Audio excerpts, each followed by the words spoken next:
नमस्कार प्यारे विद्यार्थियों। लक्ष्य क्लासेस बालोत्रा के यूट्यूब चैनल में आप सभी का स्वागत है।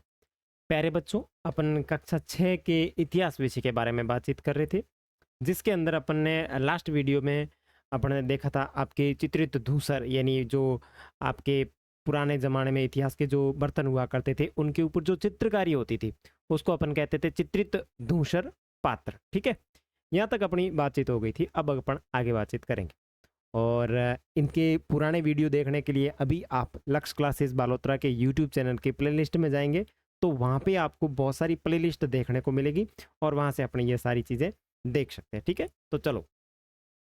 महाजनपद करीब 2500 साल पहले कुछ जनपद अधिक महत्वपूर्ण हो गए थे। देखो, तो महाजनपद की जो स्थिति है वो सबसे अधिक कब महत्वपूर्ण होती है? तो 2500 साल पहले इन्हें महाजनपद कहा जाने लगा। मानचित्र 4 में कुछ महाजनपदों को दिखाया गया है। अधिकतर महाजनपदों की राजधानी एक ही होती थी। अब होता यह था कि बहुत सारे महाजनपद होते थे, उनमें से कुछ महाजनपदों की राजधानी एक ही हुआ करती थी। कई राजधानियों में किलेबंदी की गई थी, अर्थात इनके चारों ओर लकड़ी, ईंट या पत्थर की ऊंची दीवारें बनाई गई थी। ऐसा लगता है कि लोग अन्य राजाओं के आक्रमण से डरकर अपनी सुरक्षा के लिए इन किलों का निर्माण किया करते थे। कुछ राजा अपनी राजधानी के चारों ओर विशाल, ऊंची और प्रभावशाली दीवार खड़ी कर अपनी स्मृति की पहचान कर दिया करते थे। देखो, अब महाजनपद जो होते थे, इनके चारों ओर जो उस क्षेत्र में रहने वाले जो राजा महाराजा है वो उनके चारों ओर दीवार बना देते थे, पत्थर की ऊंची ऊंची। क्यों बनाते थे? तो इसके पीछे एक कारण था। इसके पीछे एक कारण ये था कि वहाँ के जो राजा महाराजा थे वो दूसरे राजा महाराजा के आक्रमण से डरते थे।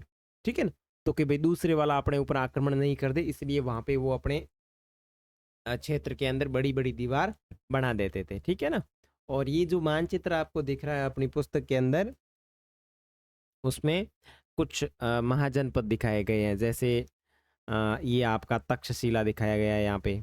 ठीक है, यहाँ पे आपका हस्तिनापुर दिखाया गया है, यहाँ पे वैशाली है, यहाँ पे आपका मगध है, यहाँ पे आपका कौशाम्बी है, ये राजगृह है। ठीक है, ये आपका उज्जैन है, अवंती है। ठीक है, ये इस तरीके से कुछ ये वज्जी, वज्जी के बाद में अंग, ये सारे के सारे जो है महाजनपद और उस जमाने के कुछ नगर हैं। ठीक है,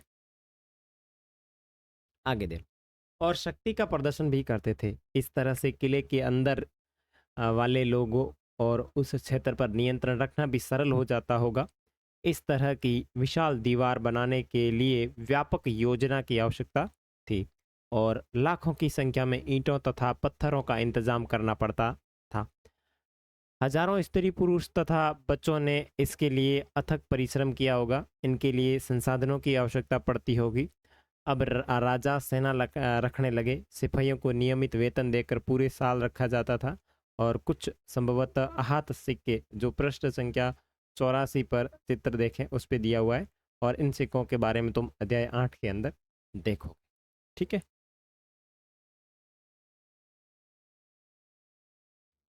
अब आपको एक चित्र दिख रहा होगा, कौशाम्बी किले की दीवार। यह चित्र आधुनिक उत्तर प्रदेश के इलाहाबाद के पास मिली ईंट की दीवार का अवशेष है। इसे एक भाग का निर्माण संभवतः 2500 साल पहले हुआ था। देखो, ये जो ईंट की दीवार है या फिर ये जो मैप है, ये आपको कहाँ से मिलता है? ये मिलता है कौशाम्बी। ये कहाँ से मिलता है? ये कौशाम्बी नगर से मिलता है, और कौशाम्बी नगर जो है वो यहाँ लगभग 2500 वर्ष पूर्व पूर्व ईंट की दीवार, 2500 वर्ष पूर्व ईंट की दीवार है जो कि अपने को कौशाम्बी उत्तर प्रदेश से मिलती है। ठीक है, ओके। नेक्स्ट बातचीत करें। अब एक कर, कर का मतलब होता है टैक्स।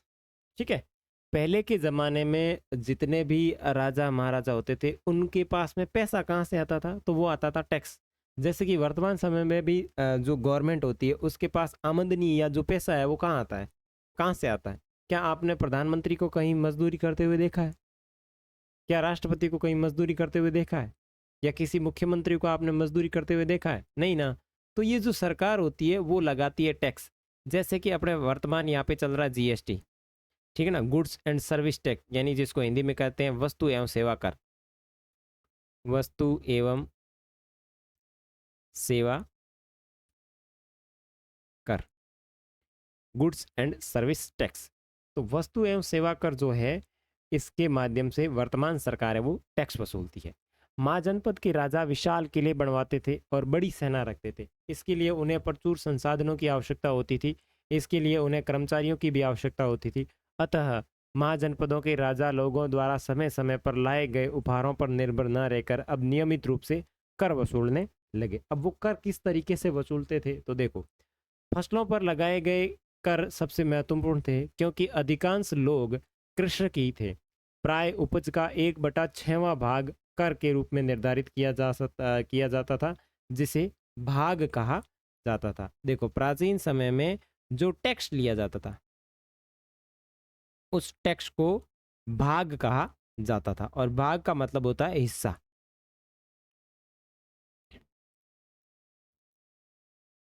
कारीगरों के ऊपर भी कर लगाए गए जो प्राय श्रम के रूप में चुकाए जाते थे, जैसे कि एक बुनकर लोहार या सुनार को राजा के लिए महीने में 1 दिन काम करना पड़ता था। पशुपालकों को जानवरों या उनके उत्पाद के रूप में कर देना पड़ता था। व्यापारियों को सामान खरीदने बेचने पर भी कर देना पड़ता था। आखेटकों तथा संग्राहकों को जंगल से प्राप्त होने वाली वस्तुएं देनी पड़ती थी। तो ये इस तरीके से कर के वहां पे कुछ प्रकार थे। आखेट तथा खाद्य संग्रह राजाओं को क्या देते थे? देखो, आखेट आखेट करने का मतलब क्या हो गया? आखेट का मतलब है जंगल में शिकार करना। आखेट का मतलब क्या है? जंगल में शिकार करना।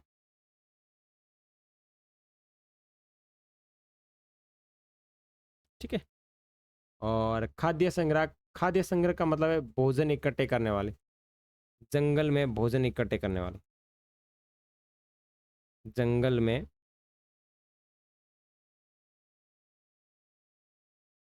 भोजन एकत्रित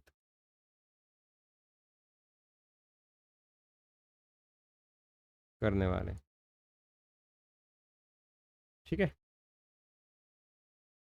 अब है कृषि में परिवर्तन। इस युग में कृषि के क्षेत्र में 2 बड़े परिवर्तन आए।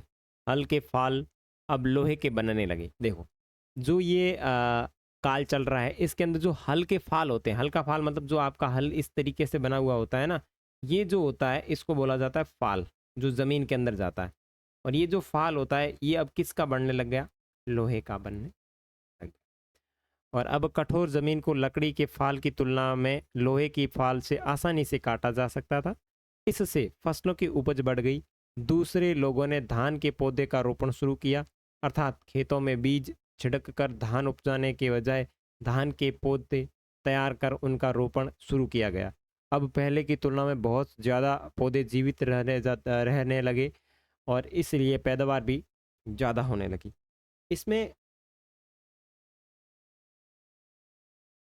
कमर तोड़ परिश्रम लगता था। ये काम ज़्यादातर दासियों तथा भूमिहीन खेतिहर मजदूरों और जो कामगार होते थे वो करते थे। क्या तुम बता सकते हो कि राजा इन परिवर्तनों को प्रोत्साहन क्यों देते होंगे? देखो, इस तरीके के प्रोत्साहन का मतलब उन्हें आगे बढ़ावा राजा इसलिए देते थे कि क्योंकि वहां पे कुछ नए बदलाव हुए। अब है सूक्ष्म निरीक्षण। मगध पृष्ठ संख्या 4, जो अपना मानचित्र दिया हुआ है, मानचित्र 4 और पृष्ठ संख्या 49 में मगध को ढूंढो। तो जो आपका मैप दिया उसके अंदर मगध को आप ढूंढो और उसके बारे में देखते हैं अपन। लगभग 200 साल के भीतर मगध सबसे महत्वपूर्ण जनपद बन गया। गंगा और सोन जैसी नदियां मगध से होकर बहती थी। तो मैप के अंदर चल के अपना मगध को देख लेते हैं थोड़ा। ओके, ये रहा मैप। देखो, मगध कहाँ है? तो आपका मगध वैशाली ये रहा। ये ऊपर से गंगा नदी आ रही है, ये देखो, ये ऐसे आ रही है गंगा नदी, और ये आपका मगध है। और ये आपकी यहाँ से सोन नदी आ रही है। तो गंगा और सोन नदियों के तट पर जो स्थित अपना साम्राज्य या फिर अपन जनपद की बात करें तो अपना मगध जनपद है। ठीक है। ये यातायात, जल वितरण और जमीन को उपजाऊ बनाने के लिए बहुत ही महत्वपूर्ण थी। मगध का एक हिस्सा जंगलों से भरा था और इन जंगलों में रहने वाले हाथियों को पकड़कर उन्हें प्रशिक्षित कर सेना के काम में लगाया जाता था। यही नहीं, जंगलों से घर, गाड़ियां तथा रथ बनाने के लिए लकड़ी मिलती थी। इसके अलावा इस क्षेत्र में लोहो एश्क की खदानें हैं। मजबूत औजार और हथियार बनाने के लिए ये बहुत उपयोगी थे। मगध में दो बहुत ही शक्तिशाली शासक बिंबासार तथा अजात शत्रु हुए। देखो, मगध के अंदर दो महत्वपूर्ण शक्तिशाली शासक हुए। उनका नाम है, एक का नाम है बिंबिसार और दूसरे का नाम है अजात शत्रु। अन्य जनपदों को जीतने के लिए हर संभव साधन अपनाते थे। महाजनपद और महापद्मनंद एक महत्वपूर्ण शासक थे, और यहाँ के एक शासक थे जिनका नाम है महापद्मनंद, एक महत्वपूर्ण शासक थे। उन्होंने अपने नियंत्रण का क्षेत्र इस उपमहाद्वीप के उत्तर पश्चिम भाग तक फैला लिया था। बिहार में राजगृह यानी आधुनिक राजगिरी, ठीक है ना, कई सालों तक मगध की राजधानी बनी रही। देखो, बिहार के अंदर कौन सा क्षेत्र स्थित है? राजगिर, ठीक है ना। और आधुनिक समय में बिहार का जो राजगिर क्षेत्र है वो उसको ही राजगिर कहा जाता है, और ये कई सालों तक मगध की राजधानी रहा। बाद में पाटलिपुत्र यानी आज का जो पटना है वो अपने मगध का राजधानी बना। और 2300 साल पहले की बात है कि मैसिडोनिया का राजा सिकंदर विश्व विजय करना चाहता था। कहाँ का शासक था? मैसिडोनिया का राजा था सिकंदर, जो विश्व विजेता करना, मैंने पूरे विश्व के ऊपर विजय ध्वज फहराना चाहता था। पूरी तरह सफल न होने पर भी वह मिस्र और पश्चिमी एशिया के कुछ राज्यों को जीतता हुआ भारतीय उपमहाद्वीप में व्यास नदी के किनारे तक पहुंचा। कौन सी नदी तक पहुंचा?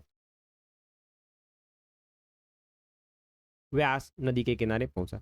जब उसने मगध की और कुछ करना चाहा तो उसके सिपाहियों ने इनकार कर दिया कि वे इस बात से भयभीत थे कि भारत के शासकों के पास पैदल, रथ और हाथियों की बहुत बड़ी संख्या में सेना थी।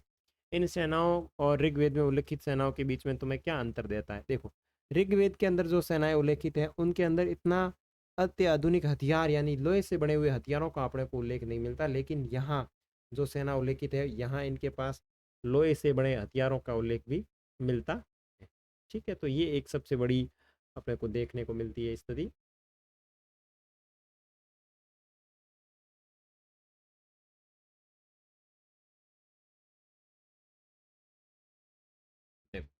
उसके बाद में आगे देखो, उसके बाद में सूक्ष्म निरीक्षण के अंदर अपन बात करें वज्जी। तो जैसा कि तुमने ऊपर पढ़ा, मगध एक शक्तिशाली राज्य बन गया था। उसके नजदीकी एक वज्जी राज्य था जिसकी राजधानी वैशाली थी। उसके नज़दीकी एक वज्जी क्षेत्र था और उसकी राजधानी जो थी वो वैशाली थी, जो वर्तमान बिहार के अंदर पड़ती है। यहाँ अलग अलग किस्म की शासन व्यवस्था थी जिसे गण या संघ कहा जाता था। गण या संघ में कई शासक होते थे। कभी कभी लोग एक साथ शासन करते थे जिसमें से प्रत्येक व्यक्ति राजा कहलाता था, और ये सभी राजा विभिन्न अनुष्ठानों को एक स्थान अनुष्ठानों को एक साथ संपन्न करते थे। सभाओं में बैठकर ये बातचीत, बहस और वाद विवाद के जरिए तय करते थे तय करते थे कि क्या करना है और किस तरह करना है। शत्रुओं के आक्रमण से निपटने के लिए वे मिलकर चर्चाएं करते थे। स्त्रियां, दास तथा कामगार इन सभाओं में हिस्सा नहीं ले सकते थे। तो देखो, गण और संघ जो थे वो एक महत्वपूर्ण शासन व्यवस्था थी जो थी आपके वज्जी क्षेत्र के अंदर, ठीक है। और ये सब लोग बैठ कर के व्यवस्थाएं बनाते थे, एक तरीके की सभाएं करते थे, मीटिंग करते थे, और वहाँ पे आराम से बैठकर ये कार्य किया करते थे, ठीक है। और नेक्स्ट अपन देखें बुद्ध तथा महावीर, जिनके बारे में तुम अध्याय 6 के अंदर पढ़ोगे। दोनों ही गण या संघ से संबंधित थे, और बौद्ध साहित्य में संघ के जीवन का बहुत ही सजीव वर्णन मिलता है। तो ये चीज़ें जो है वो बहुत ही इंपॉर्टेंट साबित होती है। देखो यहाँ आगे देखो, इधर अपने को गण और संघ का अर्थ दिया हुआ है। देखो, गण शब्द का प्रयोग कई सदस्यों वाले समूह के लिए किया जाता था, ठीक है ना। गण जो शब्द है, गण शब्द का प्रयोग कई सदस्यों वाले समूह के लिए किया जाता था, और संघ का अर्थ है संगठन या फिर सभा। तो गण है वो सदस्यों का समूह है, और संघ का मतलब है संगठन। गण का जो शब्द है, जो गण शब्द है, इसका प्रयोग सदस्यों वाले समूह के लिए किया जाता था, ठीक है। और संघ का मतलब होता है संगठन। आगे देखते हैं। बुद्ध तथा महावीर, जिनके बारे में अपन कक्षा 6 के अंदर कक्षा 6 के छठे अध्याय के अंदर ही पढ़ेंगे। आगे देखें, वज्जी संघ का वर्णन दीर्घ निकाय से लिया गया। देखो, ये वज्जी और संघ का जो वर्णन है दिग्ग निकाय से लिया गया, और दिग्ग निकाय एक प्रसिद्ध बौद्ध ग्रंथ है और जिसमें बुद्ध के कई व्याख्यान दिए गए हैं। इन्हें करीब 2300 साल पहले लिखा गया था। ठीक है, अजात शत्रु और वज्जी संघ। अजात शत्रु वज्जी संघ पर आक्रमण करना चाहते थे। उन्होंने अपने मंत्री वत्सकार, अब ये अजात शत्रु एक शासक था, वज्जी संघ पर आक्रमण करना चाहता था और इसका मंत्री था वत्सकार, को बुद्ध के पास सलाह के लिए भेज देता है। बुद्ध ने उससे पूछा कि क्या वज्जी सभाएं नियमित रूप से होती है तथा उसमें सभी सदस्य उपस्थित होते हैं। जब उन्हें पता चला कि ऐसा होता है, उन्हें कहा कि वज्जी तब तक उन्नति करते रहेंगे जब तक वे पूर्ण और नियमित सभाएं करते रहेंगे, आपस में मिलजुल कर काम करते रहेंगे, पारस्परिक नियमों का पालन करते रहेंगे और बड़ों का सम्मान और समर्थन और उनकी बातों पर ध्यान देते रहेंगे, तब तक तो वो उन्नति करेगा। और जब इन बातों पर उन्नति नहीं करेगा तो वो पूरा फ्लॉप हो जाएगा। ठीक है ना, ये बातें आपके कौन कह रहे हैं? बुद्ध कह रहे हैं। और उसके बाद में वज्जी महिलाओं के साथ जोर जबरदस्ती नहीं करेंगे और उन्हें बंधक नहीं बनाएंगे, और शहरों तथा गांवों में चैत्यों का रखरखाव करेंगे और विभिन्न मतावलंबी संतों का सम्मान करेंगे और उनके आने या जाने पर कोई किसी प्रकार की रोक नहीं लगाएगा। कई शक्तिशाली राजा इन संघों को जीतना चाहते थे, इसके बावजूद भी उनका राज्य अब से लगभग 1500 साल पहले तक चलता रहा। इसके बाद गुप्त शासकों ने गण और संघ पर विजय प्राप्त कर उन्हें अपने राज्य में शामिल कर लिया, और इसके बारे में अपन कक्षा 6 के अध्याय 10 के अंदर पढ़ेंगे। ठीक है, ओके, आगे प्रश्न आ गए तो अपन यहाँ तक देख लेते हैं। अन्यत्र, अपनी एटलस के अंदर यूनान और एथेंस को ढूंढो। लगभग 2500 साल पहले एथेंस के लोगों ने एक शासन व्यवस्था की स्थापना की जिसे प्रजातंत्र या गणतंत्र कहते हैं। तो देखो, एथेंस के अंदर प्रजातंत्र और गणतंत्र की बात करें तो आज से 2500 साल पहले शुरू हुआ था। ये व्यवस्था लगभग 200 साल तक चली। इसमें 30 साल से ऊपर के उन सभी पुरुषों को पूर्ण नागरिकता प्राप्त थी जो दास नहीं थे, और वहाँ एक सभा थी जो महत्वपूर्ण विषयों पर निर्णय लेने के लिए साल भर में कम से कम 40 बार बुलाई जाती थी। तो ये ध्यान रखें, यहाँ पे एक सिस्टम था कि 30 साल से ऊपर के उन सभी पुरुषों को पूर्ण नागरिकता प्राप्त थी जो दास नहीं थे, तो उनको वहाँ का नागरिक माना जाता था। और वहाँ जो सभा होती थी वो सभा लगभग एक साल में कम से कम 40 बार बुलाई जाती थी। इस सभा में सभी नागरिक भाग लेते थे और शासन के कई पदों पर नियुक्तियां लॉटरियों द्वारा की जाती थी। ठीक है ना, लॉटरी द्वारा इनकी शासन की सभाओं की नियुक्ति होती थी, और सभी नागरिकों को सेना और नौसेना में अपनी सेवाएं देनी होती थी। औरतों को नागरिकता का दर्जा नहीं मिलता था। व्यापारियों तथा शिल्पकारों के रूप में एथेंस में रहने और काम करने वाले सभी विदेशियों को भी नागरिक अधिकार नहीं मिले थे। एथेंस में खदानों, खेतों और घरों और कार्यशालाओं में काम कर रहे दासों को भी नागरिकता का अधिकार नहीं था। तो यहाँ ये जो जितने भी लोग हैं इन सभी को दास वगैरह और जो महिलाएं वगैरह थी तो उनको यहाँ का नागरिकता का अधिकार नहीं पता था। क्या वास्तव में एथेंस के अंदर जनतंत्र था? तो नहीं। ठीक है, और आगे आगे आपके अभ्यास प्रश्न, तो अपन अभ्यास प्रश्नों को करते हुए अपन आगे आपके छठे अध्याय को प्रारंभ करेंगे जिसका नाम है नए प्रश्न नए विचार। तो मिलेंगे अगले वीडियो में, तब तक के लिए बाय बाय। चैनल के ऊपर नए हो तो प्लीज़ प्यारे बच्चों इसको सब्सक्राइब करके बेल आइकन को प्रेस करना नहीं भूलें।